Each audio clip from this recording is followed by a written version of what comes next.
es lo de proteinograma por electroforesis. Básicamente es algo que se utiliza en muchos diagnósticos diferenciales para la clínica o se utiliza en diferentes circunstancias. Y es interesante que lo puedan, digamos, entender primero desde cómo se hace todo el proceso de la electroforesis y después en qué situación clínica uno lo podría aplicar con más claridad y a su vez poder también ustedes conozcan, digamos, este método bioquímico que es muy interesante. Y espero que algunos después desarrollen investigación y lo pueda seguir trabajando en investigación también. Bueno, vamos a ir, como les decía, desde la preanalítica y el método, es decir, la evaluación de la química de las proteínas, cómo es la estructura de las proteínas y cómo eso va a trabajar sobre el método de electroforesis y cuáles son los requerimientos preanalíticos y analíticos para el pedido.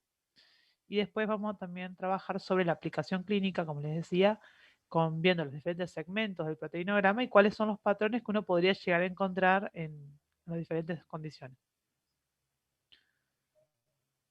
Bien, como les decía, las proteínas, ustedes acordarán, sobre todo aquellos que mencionaba hoy que estuvieron en primer año conmigo, es que tienen diferentes estructuras. ¿Sí? Una estructura primaria, que es la unión de los diferentes aminoácidos con diferentes enlaces peptídicos, y la secundaria, que le va a dar ya una estructura propia. La terciaria y la cuaternaria son muy importantes, además, por el tipo de unión de tipo covalente y uniones con sulfur, porque le va a permitir la funcionalidad. ¿Sí? Entonces, así describimos tres tipos de estructuras clásicas cuaternarias, que van a ser la de tipo colágeno, que es tipo fibra, colágeno elastina, de tipo hemoglobina, que es la globulares, ¿sí? bien de tipo redonda, y las inmunoglobulinas, que tienen una estructura ya más complejas con diferentes cadenas, livianas y pesadas, que le van a dar una estructura para los anticuerpos y el reconocimiento de eso. Entonces, la estructura terciaria y cuaternaria va a depender de esta estructura primaria, porque la secuencia de los diferentes aminoácidos van a generar el tipo de proteína y van a ser las que le van a dar las diferentes funciones. Entonces uno podría decir que tenemos funciones estructurales, funciones enzimáticas, funciones de defensa, funciones de coagulación, diferentes tipos de funciones que van a hacer que uno pueda llegar desde un aminoácido sencillo a una estructura cuaternaria y cómo van a diferentes situaciones clínicas van a alterar estas proteínas en su cantidad y van a generar diferentes condiciones que uno podría estar evaluando con el proteinograma.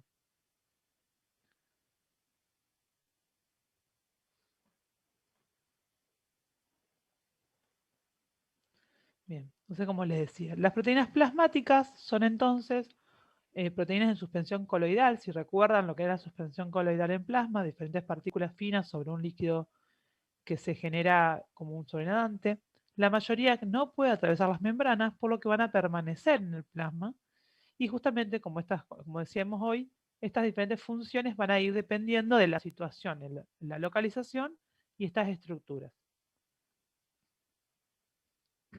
Entonces así llegamos a dos definiciones importantes que ustedes tienen que entender, que no es lo mismo hablar de suero y de hablar de plasma.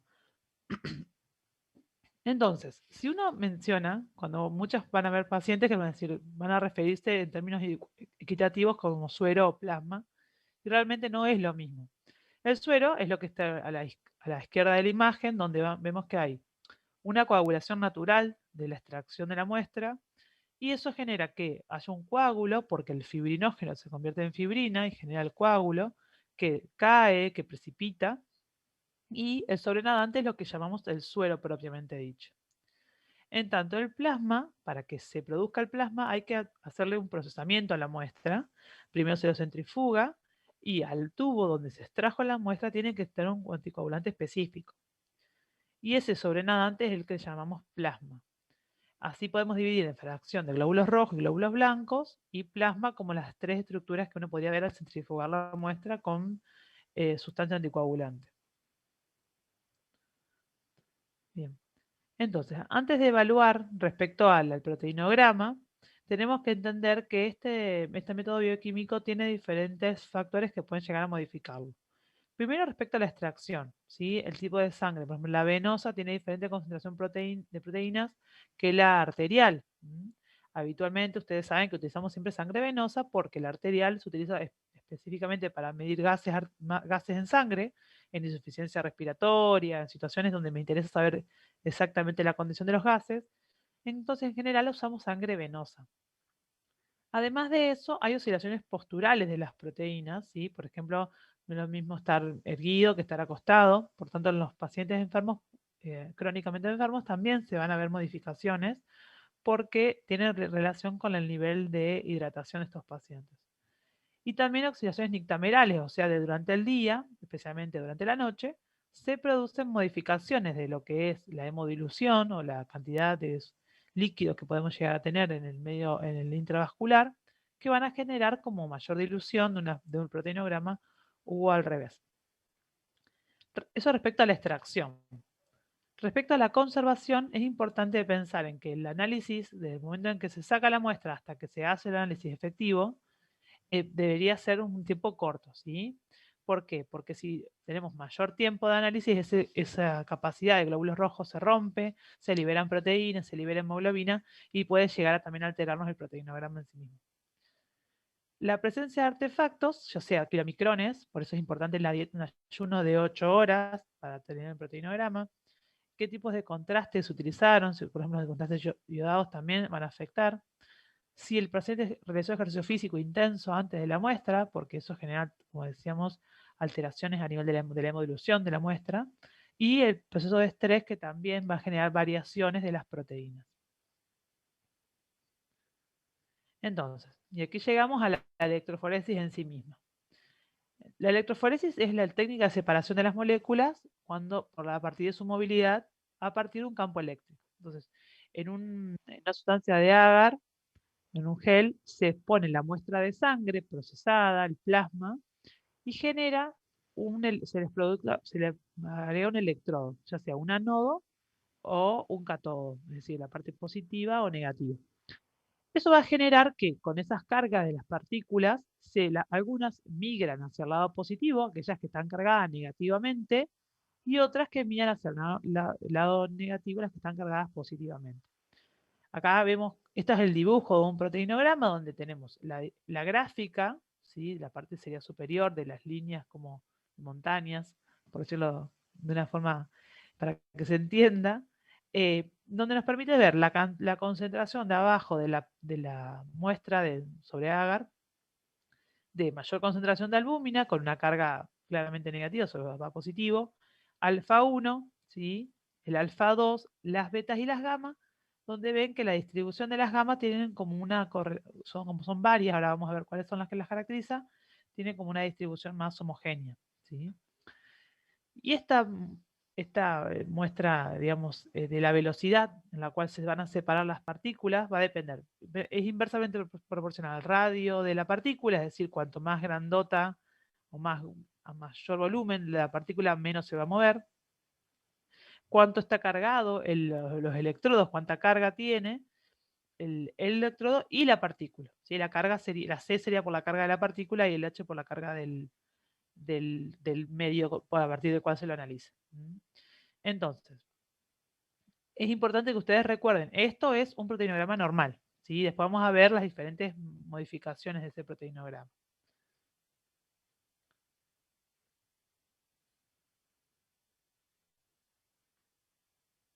Bien, entonces, estos serían los valores que uno esperaría encontrar de la normalidad. Es decir, acá tenemos los promedios, ¿sí? De los valores que tendríamos que tener y acá en los porcentajes. Diferentes laboratorios, se los traje así porque diferentes laboratorios informan de forma distinta. En algunos casos se informan en gramos por 100, en gramos por 100 mililitros y en otros en 100%. Van a ver que los finales de clínica en muchos casos van a tener este tipo de resultado en el laboratorio que les muestren. Por eso es importante que tengan alguna idea de los valores. En general se muestran en gramos por 100 mililitros, que sería esta la forma. Por tanto, es importante que lo recuerden.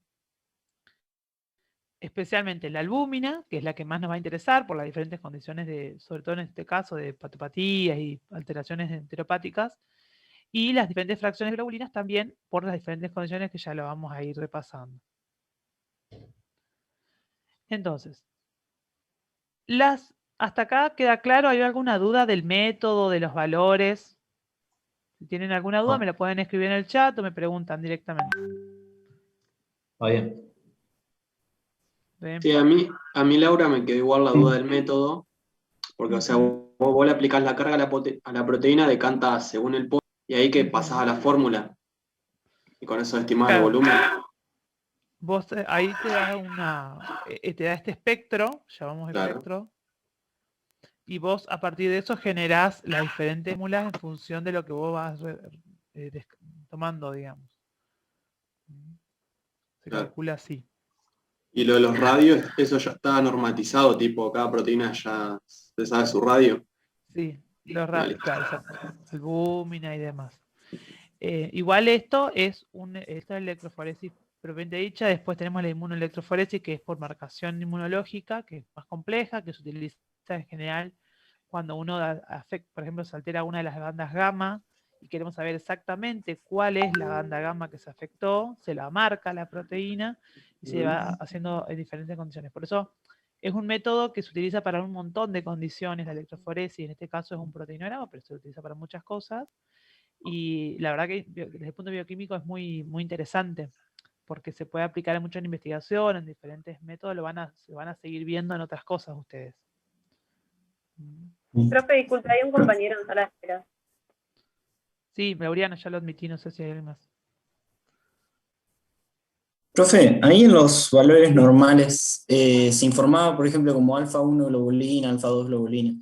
¿Eso Ujú. informa, digamos, todas las proteínas que están dentro de ese grupo? Por ejemplo, Sí, o sí, sea, si vos alfa lo 1 ves, antitripsina, glicoproteína ácida, eso. exacto. Si lo ves, es la sumatoria. ¿Sí? El alfa 1 y el Claro. alfa 2 te hace hay Ah, algunos perfecto. laboratorios que solo informan las alfa y las beta, en algunos te informan alfa 1 y alfa 2, beta 1 y beta 2. Las que te Ujú, informan siempre como concentración general son las gamma.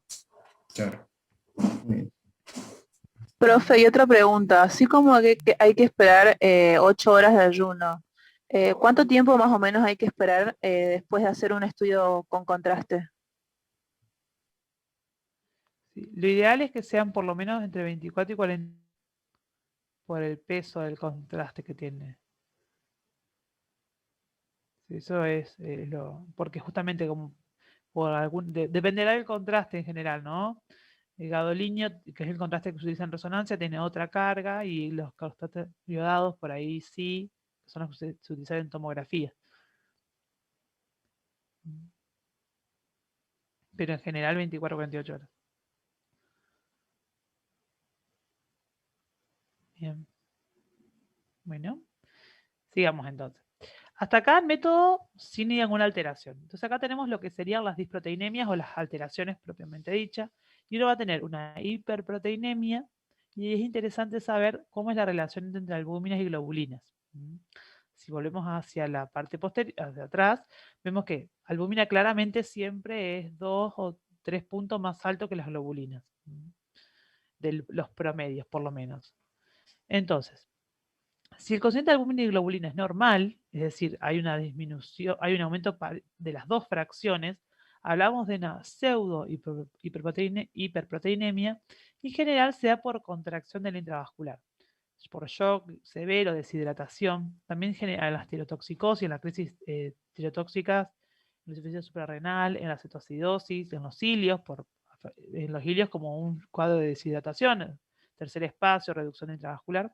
Entonces, siempre que las dos fracciones se eleven iguales, hay que sospechar que es un problema del intravascular. En tanto, si la diferencia entre la albúmina y las globulinas es anormal, veremos cuál de los dos es la que está afectada. Si es en general por aumento de la fracción de albúmina, también se va a dar por la hemoconcentración en casos de deshidratación. En tanto, si es por aumento de las globulinas, va a depender de la fracción de la que se eleve. Que ahí vamos a ver particularmente cada una de las fracciones le va a dar su característica. Entonces, hasta eso es importante la relación en las hiperproteinemias. En tanto, las hipoproteinemias, o sea, la disminución de las proteínas, pueden ser al opuesto, por hemodilución, que hablamos de pseudo hipoproteinemia, o en general por la verdadera, que suele ser por afectación del albúmina. ¿Sí? En general, salvo algunas situaciones muy puntuales, lo que más interesa a la hipoproteinemia es la reducción de la albúmina. No es que las globulinas es más interesante cuando se aumentan que cuando se disminuye. Pero lo vamos a ver que en diferentes condiciones pueden llegar a haber variaciones para menor de las globulinas. Entonces, esto es como caso general. Entonces, acá tenemos, primera instancia, la prealbúmina y la albúmina. Si ustedes recuerdan, la imagen del proteinograma que les mostré, había la fracción, la principal pico lo daba la albúmina, ¿sí? Y como les decía, la albúmina estaba en un 4,5 de promedio, ¿sí? Que generalmente tiene una síntesis hepática, es claramente la que transporta muchos fármacos y además, entonces, además de eso está responsable de la presión oncótica, y si uno tiene una disminución de las proteínas, va a generar habitualmente edemas. Ustedes me dirán qué caso de edema se les ocurre por hipoproteinemia. Síndrome nefrótico. Síndrome nefrótico, Hay pérdida de proteína, entonces se pierde presión oncótica y bien, hay edema generalizado. bien. ¿Y en qué otro más? Una citis, por ejemplo. Bien, la citis o la cirrosis descompensada, un síndrome cítico edematoso. En general, los edemas pueden ser también, la hipovoluminemia, van a ver que no solamente se dan esas dos situaciones, sino que hay otras también. Esas son las que hoy ustedes manejan y a medida que vayan cursando clínica van a ir sumándole otras condiciones de edema. La desnutrición puede ser también. La desnutrición, exactamente, como causa de reducción. ¿Sí? En lo que se acuerdan que tenemos el Kwashiorkor y el marasmo, diferentes puntos de la desnutrición. Obviamente en clínica quizás no vemos tanto esas situaciones, pero desde la pediatría sí. Obviamente el proteinograma se puede hacer en pacientes pediátricos, ¿no? Así que bueno, la reducción me va a dar como síntoma el edema. Los aumentos de la albúmina están asociados a deshidratación, como les decía hoy, reducción del intravascular. En cambio, la disminución puede haber efectos en la síntesis por la hepatopatía crónica, la desnutrición o la malabsorción intestinal. Acuérdense, diferentes situaciones de malabsorción intestinal que me generan afectación a nivel de la absorción proteica y eso me va a generar disminución, alteración de la albúmina. Pérdidas renales, las enfermedades digestivas, como el Menetrier. No sé si alguien de la Comisión 5 quiere contar qué es el Menetrier.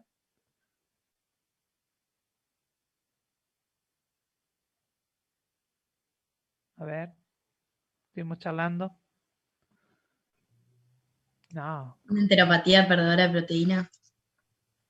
Bien. ¿A nivel de qué órgano? A nivel gástrico, que tiene pliegue engrosado. Pliegues engrosados, exactamente. Bien, yo les dije que les iba. Entonces, el Menetrier es una enteropatía perdedora de proteínas por aumento de los pliegues y se da trasudado de las proteínas. Entonces, esa es una de las causas de hipoalbuminemia por pérdida o enfermedades inflamatorias intestinales también, cualquiera de las conocidas. Y en casos de gran quemados también se genera una hipoalbuminemia por gran pérdida. ¿Sí? Además, acuérdense que en los gran quemados hay un gran catabolismo, entonces no puede suplirse el aumento de la producción de albúmina y genera caída también de la albuminemia. Antes de la albúmina se produce lo que es la prealbúmina, la transtiretina, que es la fracción que uno, si uno lo ve en las diferentes imágenes espectrales, es el primer inicio de lo que sería el proteinograma. En general, también es de síntesis hepática y es un marcador muy importante desde lo nutricional. Se lo utiliza para eso, de hecho. ¿Por qué? Porque tiene grandes variaciones en pequeños tiempos cuando hay desnutrición. Muchos pacientes, por ejemplo, que están internados o pacientes que están con alteraciones importantes, digamos, de la parte nutricional. La prealbúmina entonces tiene labor con la tiroglobulina, transporte de tirotoxina y la disminución de la vitamina A. También del transporte. Entonces, disminuyen en casos de desnutrición y hepatopatía. Entonces, eso es importante, como decía, mención de la nutrición, es importante la valoración ahí.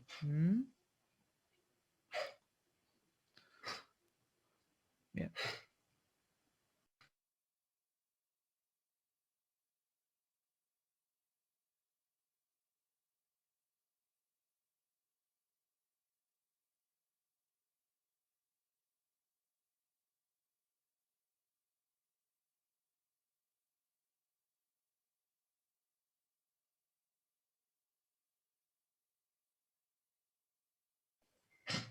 Disculpen. Entonces, las globulinas también pueden ser aumentadas en caso de inflamaciones, las alfa-globulinas, ¿no? ¿Ven una imagen negra en la pantalla? Porque la veo yo. Sí, profe. Sí, Sí, está ahí. Bien, a ver, esperen un segundo que voy a tratar de cambiarlo. Ahí. ¿Se dejó de ver? Sí, se va aclarando. Ahí va aclarando. Ahí se Ahí apareció. está. Ahí aparece. Entonces, sí, no sé qué será eso. Bueno, vamos a ponerlo allá abajo a ver si. Es del Zoom, que cuando toco la barra se activa las diferentes alteraciones.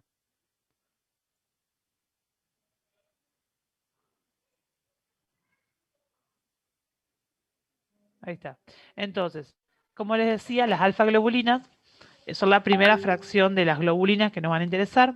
En general, van a estar aumentadas en casos de inflamaciones agudas, en casos ya sea autoinmune o por una infección, casos de neoplasias también, en las necrosis tisulares masivas, ¿sí? Cuando digo esto es importante porque no es que un infarto pegar alteración de la alfa-globulina, o sea, infartos masivos, ACV, y el síndrome nefrótico, que es la otra fracción que va a estar aumentada. En tanto, van a estar disminuidas con la inflamación crónica y en la hemólisis. Entonces, acá tenemos dos grandes grupos de las alfa-2 y las alfa-1. En la alfa-1, quizás la más conocida para todos ustedes, sea la alfa-1 antitripsina. Los valores yo se los pongo en la presentación, que va a estar disponible, así que no se hagan problema, no es necesario que copien. Pero no es que lo necesiten saber exactamente, por lo menos desde la clínica en general, esto viene con los valores del laboratorio. Entonces, la alfa-1 antitripsina, ustedes recordarán que se asocia mucho su déficit, su afectación al EPOC y también a la cirrosis. Y se comporta como un reactante de fase aguda. Por eso en general, cuando están aumentadas, se da inflamación aguda. La alfa-fetoproteína, también en el embarazo, cuando se disminuye, generalmente puede haber alteración del tubo neural, de la formación encefálica, afectaciones del sistema nervioso, y cuando hay una elevación muy importante, se asocia al síndrome de Down. De hecho, puede ser utilizada como marcador.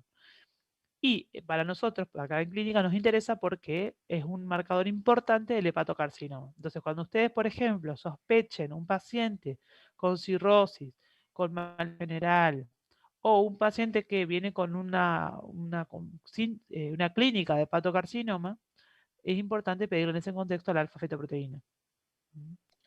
¿La alfa-1 antitripsina era la que también estaba en la fibrosis quística? La fibrosis quística, sí. Laura, ¿y eso cómo se pide? ¿Vos agarrás, pedí proteinograma y aclarás? Sí, podés pedir el proteinograma, en el caso, por ejemplo, de hepatocarcinoma, pedís el proteinograma, y si no, pedís la alfa-fetoproteína puntualmente, que se va por inmunomarcación. Bueno. Cualquiera de las dos situaciones puede ver. En tanto, la alfa-1 lipoproteína es la que ustedes recordarán de la HDL. En tanto, la alfa-1 glucoproteína es un reactante de fase aguda y la seromucoide también se asocia a situaciones clínicas de inflamación e infección. Entonces, la alfa-1, la más importante para recordar en estos contextos es la alfa-feto, la antitripsina y la lipoproteína HDL, que es la que vamos a utilizar. En tanto, las alfa-2 tenemos la ceruloplasmina, que ustedes recordarán que el cobre está asociado a su transporte con esta proteína. Entonces, acá es interesante, sobre todo la disminución, cuando hay enfermedad de Wilson. No sé si ustedes se acuerdan algo de esta epidemiología de la enfermedad de Wilson, pero en general da afectación hepática, neurológica. Es un diagnóstico complejo para hacerlo, pero es una enfermedad desde la clínica muy interesante y da lesiones en los ojos muy, muy puntuales. Ustedes, algunos si se acuerdan, me lo van a decir después. Los anillos de Kaiser-Fleischer. Los anillos de Kaiser, exactamente, sí, que son por depósito. La enfermedad de Menkes, que también es otra enfermedad asociada al infiltrado, la falta de cobre, la hepatopatía crónica, la desnutrición como pérdida de cobre como fuente, la mala absorción como otra causa de desnutrición y el síndrome nefrótico. En tanto, en el aumento de la ceruloplasmina es importante pedirlo para ver cirrosis biliar primaria, neoplasias, tirotoxicosis y artritis reumatoide. La necrosis también se observa, pero más importante en este contexto que ustedes están viendo, sobre todo en esta rotación, es la cirrosis biliar primaria. Entonces, ceruloplasmina. La aptoglobina es la segunda alfa-2 globulina que nos interesa, que se da en general el descenso en hemólisis, es otra de las causas, y en tanto los aumentos es bastante irregular, digamos, las causas, pero pueden ser cualquier proceso inflamatorio, ya sea una neoplasia, una infección o una autoinmune. Entonces, todas estas tres condiciones básicamente son inflamatorias, entonces van a elevar la aptoglobina. La alfa-2 lipoproteína se asocia a lo que sería también una lipoproteína asociada a ella. La macroglobulina es la otra. Y la PR o la proteína C reactiva, a diferencia de la PCR que uno escucha, esta es importante, que es la que vamos a valorar nosotros muchas veces para patología reumática, para ver patología infecciosa. Que acuérdense que a diferencia de la electrosedimentación es mucho más aguda. La electrosedimentación requiere un tiempo para que se eleve en diferentes condiciones inflamatorias, en cambio la proteína C reactiva se eleva mucho más rápido. Entonces, a título general, las alfa-2, elevación aguda, aumento se da por inflamación aguda. Y la disminución se puede dar por inflamación crónica.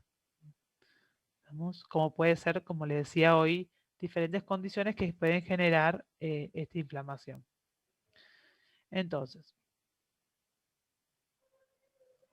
las Profe, beta-globulinas. una pregunta, pero Sí, cuando vos pedís proteína C reactiva, no lo hacen por electroforesis, ¿sí? no lo hace por electroforesis. Claro.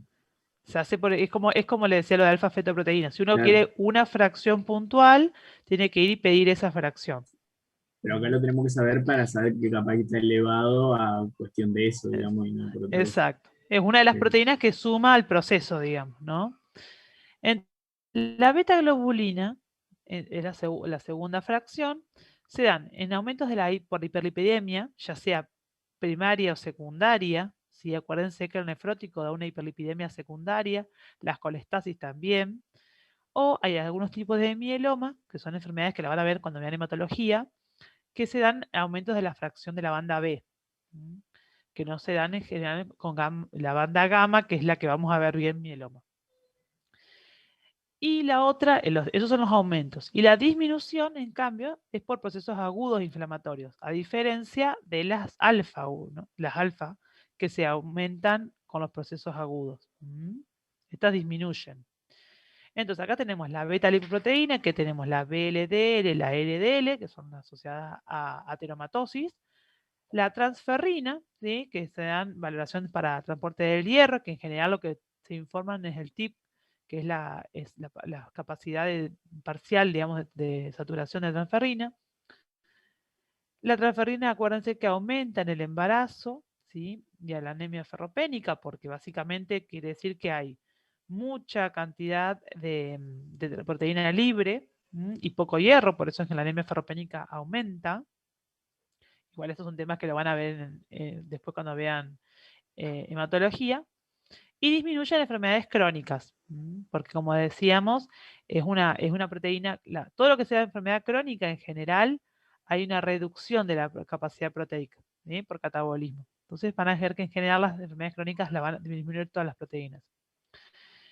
La beta-2 microglobulina es una proteína particular porque se utiliza mucho como marcador también en hematología para ciertos tipos de neoplasias.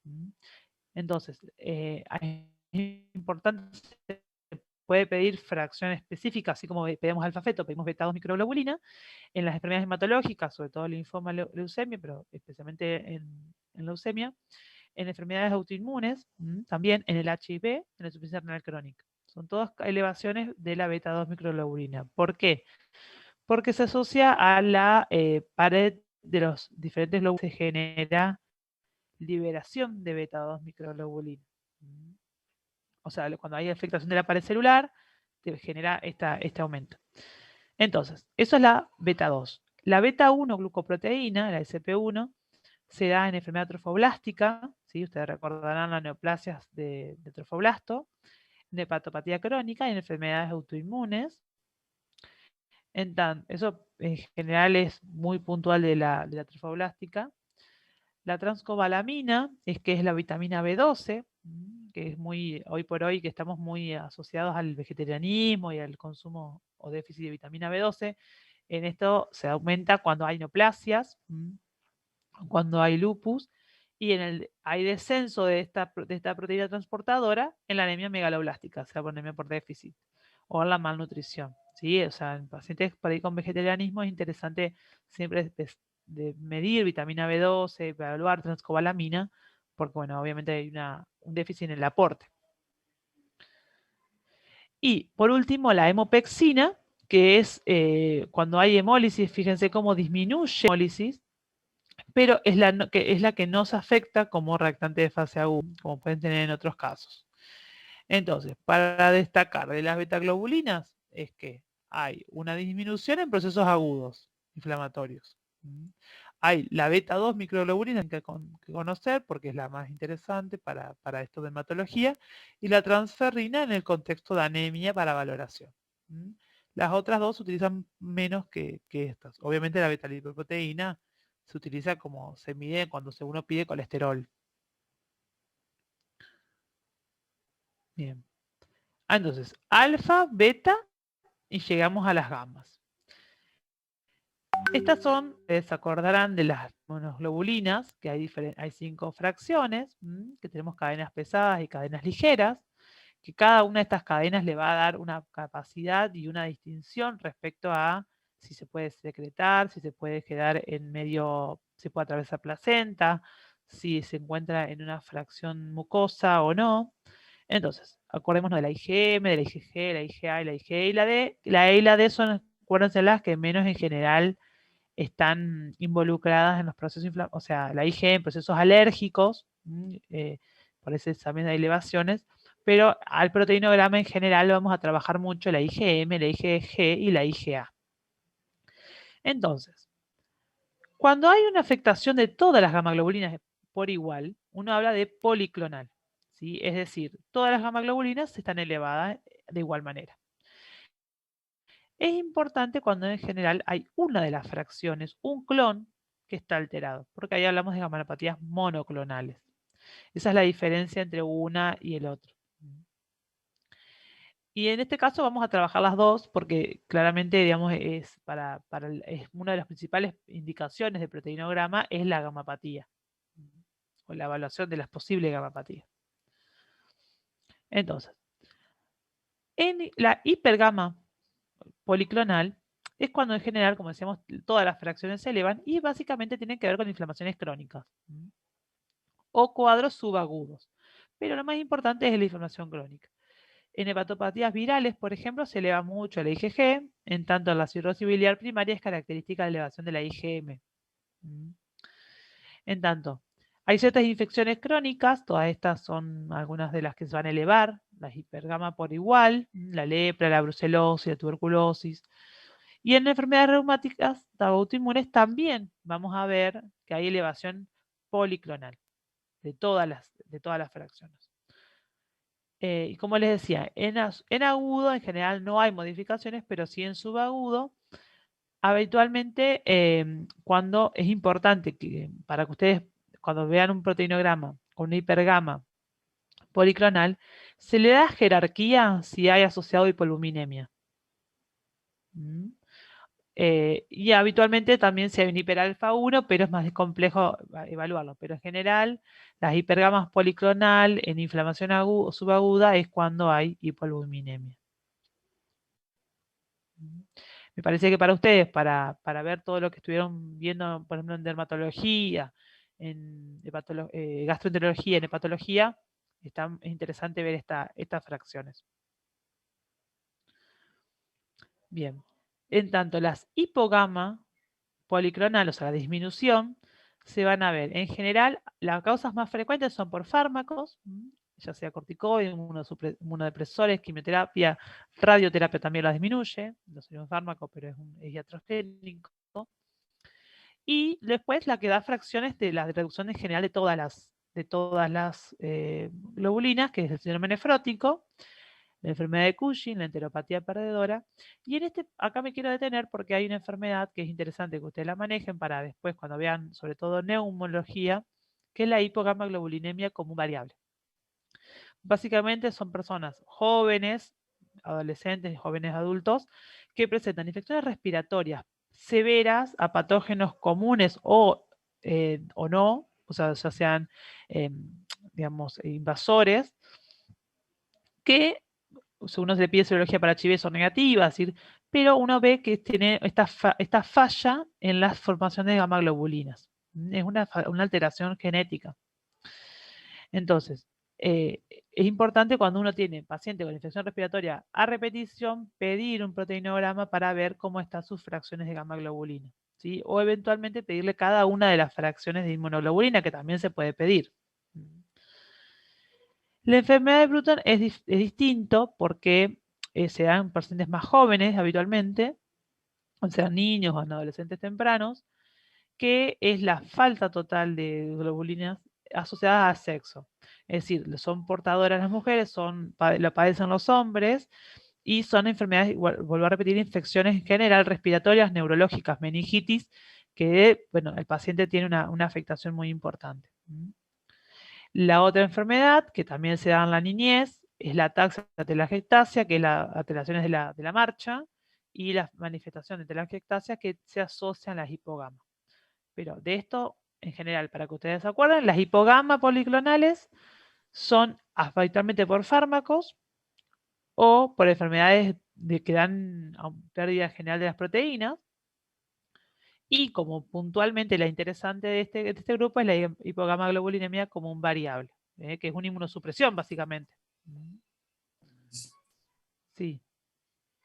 ¿Alguien iba a preguntar algo? Profe, Sí. si es una inmunosupresión, o sea, la infección respiratoria es lo más común, digamos, porque, no sé, si es el sistema inmune que está afectado, debería ser peor que eso, ¿no? Sí. En general se manifiesta con infecciones respiratorias, también meningitis, Claro, pero la más común es es más eso. común. Sí, son pacientes que después pueden quedar con también muchas secuelas pulmonares. Nosotros, yo hice mi residencia clínica en el Hospital Cuyan y teníamos 2 pacientes con hipogamaglobulinemia que tuvieron muchos años. Era muy frecuente internarlas por esta causa y bueno, lamentablemente una de ellas falleció, pero es realmente muy frecuente. O sea, infecciones muy frecuentes. O sea, es decir, en un mes capaz que se internaban 2 veces por infección respiratoria o infecciones severas. Claro, y Quedó. la agamaglobulinemia está del horno, digamos. Y directamente Las terminó. gamma-globulemias en general son personas más jóvenes, porque suelen ser más en niños, en adolescentes, y en general, como está ligada al sexo, es varones. En cambio, la hipogamaglobulinemia, como un variable, es un poquito más en las mujeres. Como la mayoría de las patologías autoinmunes. Bien.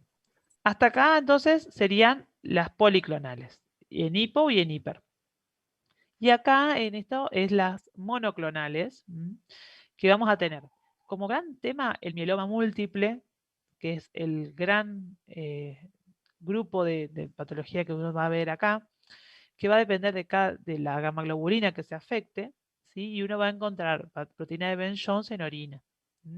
Esto es un tema que lo van a volver a ver en hematología, pero es un gran simulador de la clínica que va a manifestarse en pacientes de mediana edad, que va a tener anemia, lesiones óseas que van a dar característicamente afectaciones de lo que es la calota y de lo que es la parte lumbar, con elevación de la fosfatasa alcalina, por afectación. Ustedes acuérdense que la fosfatasa alcalina tenemos una fracción ósea y una fracción hepática. Entonces, cuando hay duda respecto a por ejemplo, si uno encuentra un hepatograma y se encuentra con una elevación de la fosfatasa alcalina y el paciente tiene algo de clínica, uno puede pedir la separación de las fracciones para ver si es de origen óseo o de origen hepático.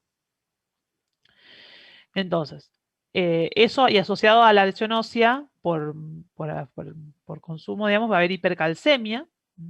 Entonces, el mieloma múltiple es una enfermedad que es de difícil diagnóstico muchas veces porque el paciente se presenta oligosintomático, con mucho cansancio, mucha pérdida de peso, de astenia, anemia, febrícula y lesiones óseas. Pero generalmente un diagnóstico suele ser un poco más tardío, bueno, hasta que se sospeche. La otra causa de gamapatía monoclonal es, digo, esto no me extiendo en este tema porque van a verlo después en otra área de clínica. La otra fracción es lo que se llama insignificado incierto. Es decir, pacientes que tienen puntualmente una de las bandas elevadas, pero no constituye ni un mieloma, ni una macroglobulinemia, ni un Franklin. Entonces, en estos casos, suele ser que pacientes que no tienen anemia, que tienen buen estado general, pacientes que por alguna otra causa se pide un proteinograma y no tiene una clínica compatible con ninguna de estas cuestiones, que en general lo que se hace es repetírsela en el tiempo, ¿sí? Para ver significado incierto, que es la otra gran causa de monoclonal. Como más raro está la macroglobulinemia de Waldenström, que básicamente es un linfoma, el linfoplasmocítico, que va a generar un curso más crónico, puede llegar a ser hasta sintomático, pero lo más importante de este grupo es la hiperviscosidad como característico de la enfermedad, de la macroglobulinemia, que va a dar cefalea, confusión, vértigo, síntomas neurológicos por hiperviscosidad, la presencia y va a dar también pérdida de peso, fiebre, hepatomegalia y esplenomegalia con adenopatías. Y en la macroglobulinemia como característico la fracción que va a elevar es la IgM. Eso es la otra de las características. Y la enfermedad de Franklin, ustedes van a ver que las cadenas lambda y kappa van a elevarse en esta enfermedad y van a ser patologías muy parecidas a la de Waldenström, en donde va a haber mucho edema, disminución alteración de estado general y demás. Pero bueno, me parece que de este grupo, las que ustedes tienen que saber es que a grandes rasgos está el significado incierto, el mieloma múltiple y la macroglobulinemia de Waldenström porque da patología hepática también y da síntomas clínicos generales, como otro de los diagnósticos. ¿Estamos? Bueno.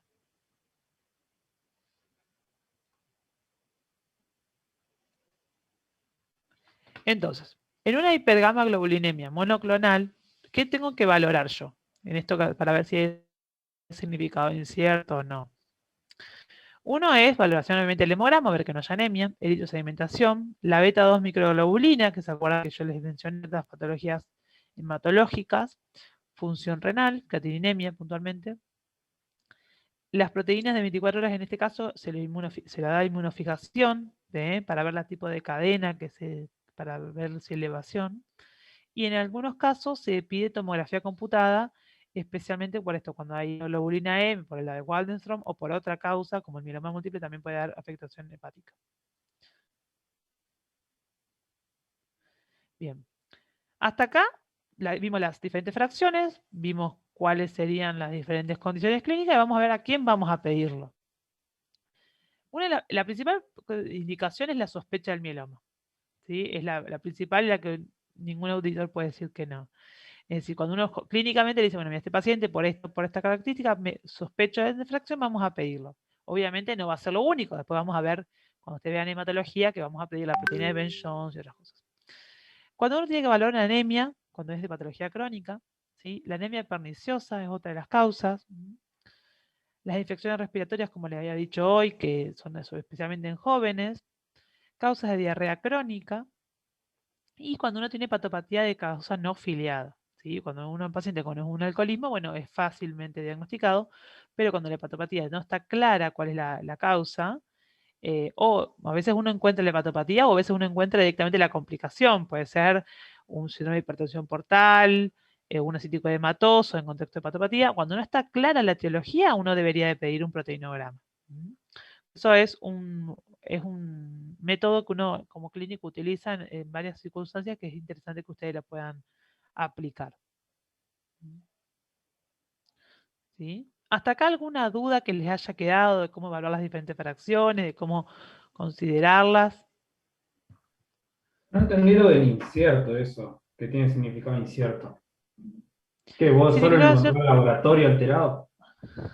Claro, lo que quiere decir Juan es que, por ejemplo, vos pedís un proteinograma, ¿sí? Para evaluar o lo pedís para evaluar, o no o se lo pide otra causa, o por otra causa, por ejemplo, para evaluar una hepatopatía, lo que sea, y encuentran que una de las bandas de la de las inmunoglobulinas está elevada, ¿sí?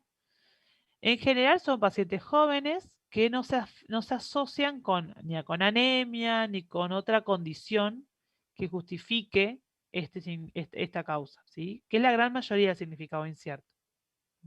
Claro, encontrás eso, ¿no? Solamente lo encontrás y vos le haces, obviamente que hay que hacer un seguimiento al paciente, ¿no? Poder darle una palmada ahí.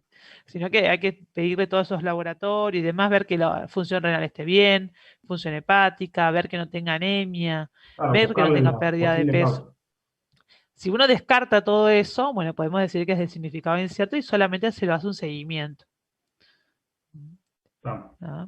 Porque imagínense que ustedes, para el paciente, cuando encuentran eso, lo primero que hacen es googlearlo y obviamente genera toda una angustia, toda una ansiedad respecto a qué pasó, por qué se me elevó, por qué ahí tengo lo primero que viene a decirte si no tiene un mieloma. Entonces, bueno, uno tiene que explicar que a veces puede ser que no, sin que sea, digamos, sin que sea un mieloma puntualmente, porque es lo que más la mayoría tiene miedo.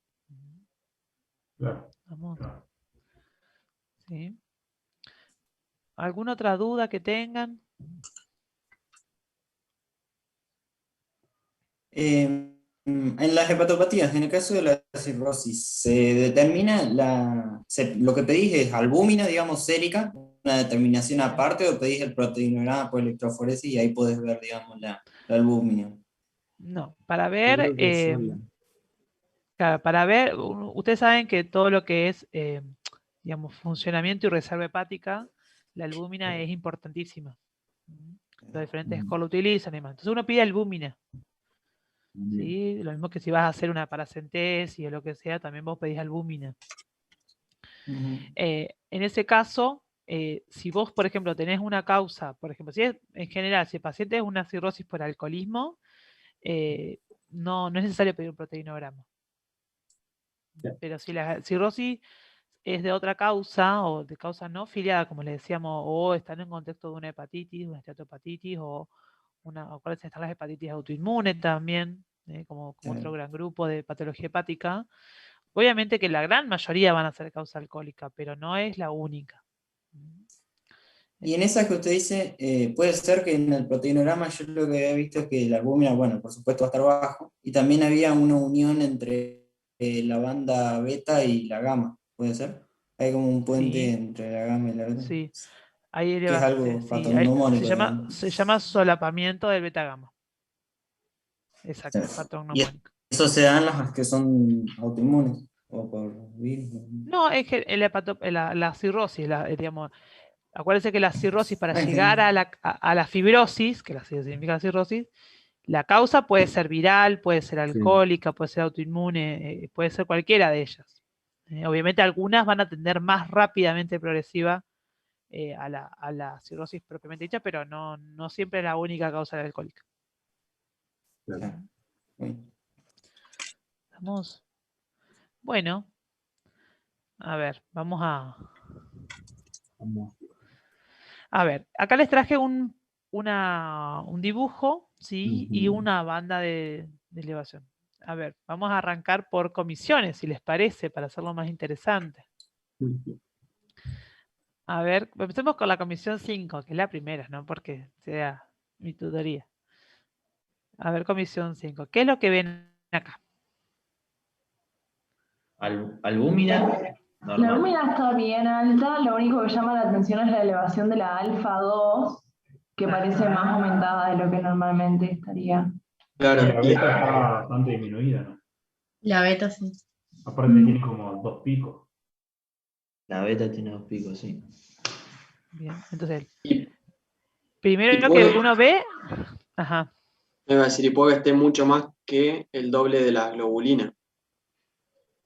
O sea que se le podría sacar el índice acá. Ajá, se le podría sacar el índice, exactamente. ¿Sí? Pero entonces uno acá lo que ve es un aumento de la alfa, ¿sí? Como característico. Entonces, Y aumento la de las beta alfa 2 2. y la beta que no sabemos que tiene. Está rara esa. Sí, la beta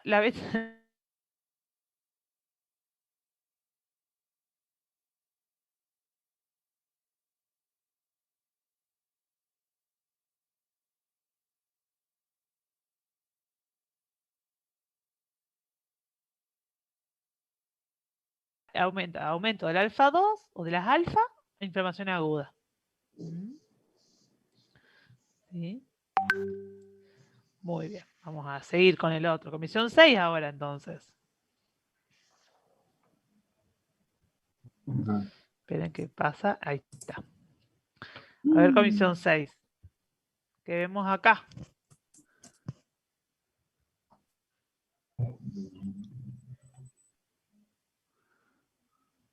Ahí tiene aumentado Está, sí, la muy gama elevada también. también también las gamas, sí. Claro, un aumento de las gamas también. Elevado albúmina, alfa 2 y las gamas. Bien, aumento de las gamas. ¿La albúmina les parece que está normal? Sí. Está un poquito menos, pero normal. Está un poquito menos. Bien. Lo que también Y está a alto ver. es la alfa 2 y la alfa 1 están alta, digamos. Bien, vamos entonces a ver. Podría ser una inflamación o algo así. Inflamación crónica. Bien. Entonces, hay una reducción de la albúmina, ¿sí? ¿Se acuerdan que la anterior era más grande el dibujo, digamos, de albúmina? Sí. ¿Sí? Hay un aumento discreto de la alfa 2 en relación, fíjese, esta banda, ¿sí? Si uno la compara con esta, está levemente aumentada, muy poquito. Y hay una hipergama, pero es policlonal. Ven que está toda parejito, digamos. No hay una banda extra, ¿sí? Entonces, hipergama policlonal, reducción de la albúmina y aumento del discreto del alfa 2, en general es un inflamatorio crónico. ¿Vamos? Bueno, 6. A ver, vamos con la 7. No sé qué van a ser los representantes de la 7.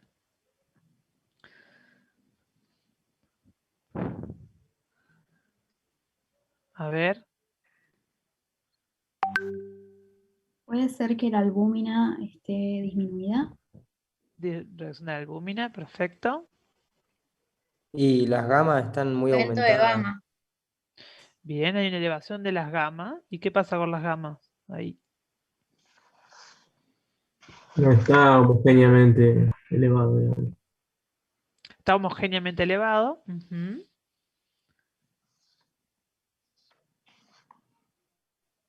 ¿Y qué pasa con las? ¿Dónde están las beta ahí? A ver. A ver. Algo que se mencionó hace un ratito. ¿No es que está solapado, profe? Está solapado, dijo el compañero. Está solapado. Mi papá te van a retar porque esto es de las 5. A ver. Bien, entonces hay reducción de todas las proteínas del origen hepático. ¿Sí? Fíjense la albúmina que pequeña, que está el pico. Está prácticamente igual que las gamas. Y un aumento marcado de gamma con la invasión sobre beta, que es esto que hablamos recién, el solapamiento, que es clásico de qué enfermedad? Cirrosis. De la cirrosis. La cirrosis hepática. Bien, bueno, 7. Entonces, a recordar, cirrosis hepática, hay una hipergama policlonal con solapamiento sobre beta y una reducción marcada de albúmina, como característico.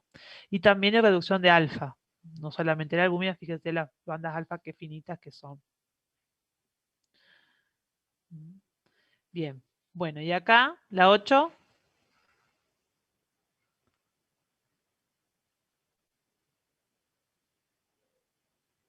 Un aumento de las gamas. Un aumento de gamma, bien. ¿Y disminución de la alfa? Disminución de la alfa, del alfa 1. ¿Y qué podría ser? También esté un poco disminuida. ¿La cual? La alfa 2. La alfa 2 sí, pero particularmente más la alfa 1.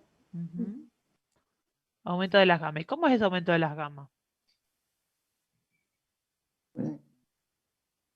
En pico, muy aumentado. No, y no es monoclonal. En monoclonal. Claro. O sea que Esto fíjense, podría ser un mieloma múltiple. Mieloma. Entonces, hay una paraproteinemia previa a las gamas, que sería esta que está de más. Si ustedes la ven, tenemos alfa, albúmina, alfa 1, alfa 2, beta y gamma, y acá en el medio apareció otra que no tendría que estar, ¿sí? Que es característico del mieloma múltiple, ¿sí? Muy bien. Bueno, y por último, para terminar todos, ya nos vamos. Ya es muy viernes. A ver, ¿cuál es el qué les parece acá? O sea, una hipogeneralización. La albúmina baja. Una albúmina muy bajita. Y alta la alfa 2, o sea, en proporción. Está alta la alfa Elevación 2. de alfa 2. Y Bien. la gama también. Y la gama Las tan baja gamas tan también. bajas. En Bajas general. las gamma, la hipogama.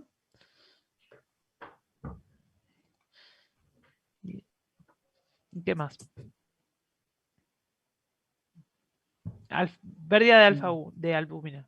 Aumento del alfa 2. Hipogama. Y la beta ahí no es un poco. La No sé. beta. Ajá. Tiene una forma de red. Bien. ¿Y entonces qué podría hacer? Que me Síndrome dé. nefrótico. Lo Nefrótico. que dijo usted. Cirrosis primaria esta, ¿no? Tiene albúmina baja, pero, o sea, cirrosis pensaba yo. Y la alfa 2 aumentaba la cirrosis primaria. Bueno, a ver, vamos a ver. ¿Un nefrótico no puede ser? Exacto. Fíjense que aumenta en este caso la beta, que la beta es por los Ajá. lípidos. Entonces ahí, que eso no tendríamos la cirrosis biliar primaria tan marcado. Claro.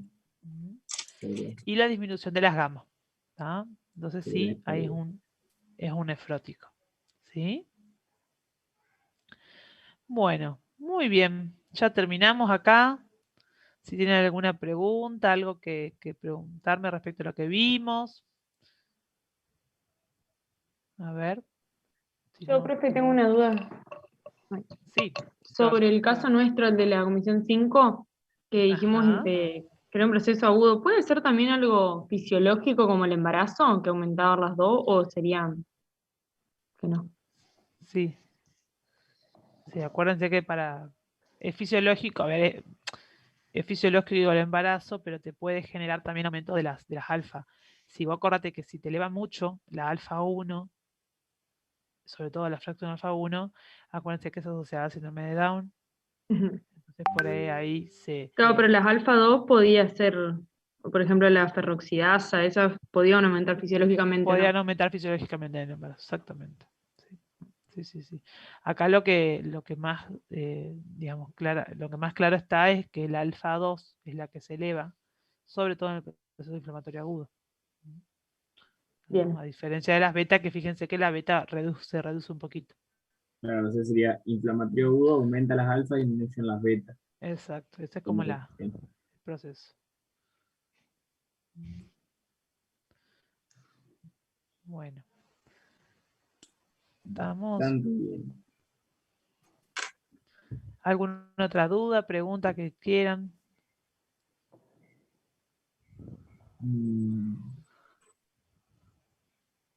Profe, ¿es un examen que tarda mucho en realizarse una vez que haces el pedido o es bastante inmediato? Demora sus días, pero no es 3 o 4 días, digamos, que es lo que lleva el procesamiento y demás. Sí, en general tiene su demora. No es un hemograma, digamos. Igual esto se usa mucho en investigación. Se usa mucho, por eso es interesante como método. ¿Estamos? ¿Y es caro? O sea, Es o te lo caro. prueban así no. Es caro. Ah. Sí, no es algo que, digamos, que en general las auditorías digamos, si está bien justificado y uno evalúa por qué, te lo autorizan. Pero Claro, bueno, pero como lleva no es algo que todo pide rutina. Sí, generalmente no se pide rutina, pero lo que sí se hace es cuando hay sospecha clínica, como decíamos recién, o cuando hay evaluación nutricional también se puede pedir. Bien. Uno tiene que entender que, obviamente, uno cuando hace un pedido de laboratorio, el medio público y el medio privado son distintos. En general, en el medio público hay menos control o auditoría de lo que uno pide, por ahí, sobre todo en hospitales, le digo como residente, que por ahí uno pedía muchas cosas sin una lógica, y en el medio privado por ahí uno tiene que estar más cauteloso porque las auditorías sí son más estrictas. Pero bueno, esto hay que es un método que ustedes tienen que conocer porque se utiliza mucho y es interesante para diferentes patologías. Bueno, buenísimo. Vamos. Yes. Sí. Bueno. Recording stopped. Entonces, cualquier duda me tienen